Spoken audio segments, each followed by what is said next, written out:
Hi, my name is Warren Prehmus, and I live in Peachtree Corners, Georgia.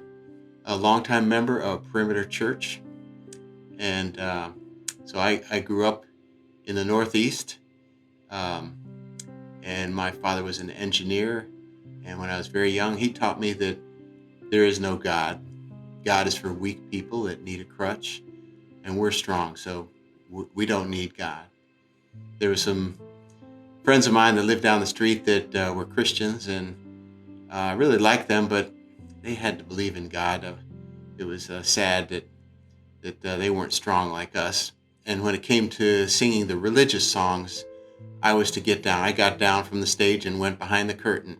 So when we sang about Santa Claus, that was fine. I was up there singing. But when it was the religious songs, I was not to participate. I was behind that decision with my parents. So growing up, sports was really important to me, as was fishing. And interestingly, my father never went fishing and could care less about sports, but he was a good father in that he taught me how to fish, and he built me a basketball court. Yeah, he was an atheist, but he was a good man and a good father. I got a scholarship to play basketball at the University of Vermont and went there. My college roommate, also a basketball player, about halfway through our 4 years together, and he became a Christian.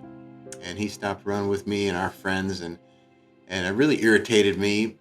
It kind of put a wedge between us, but we remained cordial and friendly and roommates. But he didn't have any answers to the hard questions I had, and he was crazy enough to believe that the Bible was the Word of God. Ugh.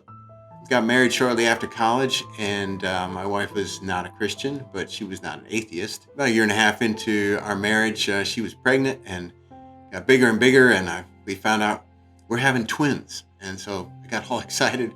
We're having twins. Called all my friends, and then 2 days later had to drive her to the hospital in a driving snowstorm. And 5 minutes after we got there, the first of the twins was born, 2.5 pounds, and they lived for a day and they died. And so it was really hard. It was we were fortunate, and the hospital really helped us through the grieving. We held our babies and so forth, and it all really, as we went through the grieving, it really changed my wife's heart. That she wanted God, and so she actually joined Bible Study Fellowship and started reading the Bible, and that was fine for her. But I was going through my own thing, and I had some pain that I was dealing with, and she said that we're in the South, we're in the Bible, but we need to find a church home. And so I was like, oh, okay, well, let's go find a church home. And so we started visiting some churches around the area, and really didn't like much of what we saw. But during that time, really there was a hunger in my heart to find out what the truth was, because I knew some Mormons, I knew some Jewish people, I knew some Christians, I knew some Muslims, and I figured out they couldn't all be true. So I just there was a hunger in me to find out what's the truth. And so I started reading lots of books, some stuff on comparative religions. And so as we started visiting these churches that were not working out, Pam found this church. She said that has a class you can take that you learn what the church believes and what other churches believe. It's something called an inquirer's class. And I said, oh, all right. So we went to, before ever going to the church, we went to Perimeter Church's inquirer's class the first night. Randy used to have the habit of meeting people after church. He preached, and he'd run to the front door and greet people as they were leaving. And I introduced myself to him, and he said, oh, I've been meaning to get with you.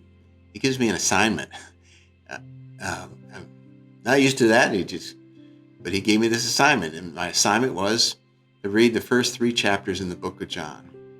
Well, I'd never read the Bible and didn't want to read the Bible, and I didn't even want to touch the Bible. It was an eerie kind of thing that I just didn't want to touch it. But I liked Randy. He kind of looked athletic, and so I wanted to please him. So finally, I got up the gumption to pick up the Bible Pam's Bible and find John and start reading, and I couldn't stop. And I just kept on reading. I read the whole book of John that week, put my faith and trust in some story. So I told them I wasn't ready. And they said, okay, well, we'll get together again if things change. And so we stopped meeting. We did keep going to church from time to time. Then some months later, I picked up a book that my atheist sister had given me, a book called Mere Christianity by C.S. Lewis. And when she gave me the book, she said, hey, you ought to read this book sometime. It might make you believe in God. And I never thought anything of it at the time, but I did pick up the book and started reading. And I mean, the first section, C.S. Lewis is so compelling with his writing and talking about the innate knowledge we have of what's right and what's wrong, and which God has placed in us. And it started making sense the first time I'd really heard those kind of proofs for the existence of God. While I was reading the book, I was lying on the couch late one night all by myself reading it, and I put the book down just to think, and this thought came in my head that said, I'm a sinner. And it wasn't like I put that thought there, but it was, I'm a sinner. And that was a scary thought. And so from the other side, this other kind of thought came in and said, oh, think about that later. Put it off. But it came back and I'm a sinner. And so I knew that was the first step of the sinner's prayer that I had learned through Randy and others. And so finally I felt like I was hanging on to something. I finally just let go. And I said, okay, I believe I'm a sinner and I deserve to go to hell. And Jesus died for my sins, and I now trust you, Jesus, with my life. And I knew that was something of significance, but I went back to reading the book, and it was in February, and I had too much pride to share with Pam what was going on in my heart. It was probably 2 weeks later before I could say anything to Pam and have some really good calls with my college roommate and the Christians I grew up with down the street when I was a kid. Those were not that easy for me, but they were fun calls to reconnect now as a Christian. So that's my story of how I came from being an unwilling convert. Might have been voted least likely to convert in my senior class in high school to now here I am a Christian. So if someone is wanting to know, is God really there? And I was really wanting to know, is God really there? So I asked him, even though I didn't believe he was there. I said, God, if you're there, you're pretty big and you're pretty capable. Let me know. Let me know if you are real. And well, he did. That's my story. And some of the things that are different is I don't fear death like I used to. Death was a fearsome thing. I see it in atheists. I know that they don't want to face death. And I don't like death. I don't like funerals, but I don't have that fear of death that I used to have. Being a Christian also has made me far more generous with finances. I didn't have a reason to do the right thing as an atheist.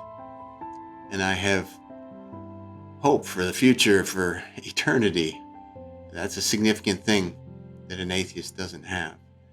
I have some joy and peace. I mean, not perfect, not always. I still have a lot of questions. But I have some answers to some things that I know to be true now that are very significant. And I now have some peace and joy that I did not have prior to becoming a Christian.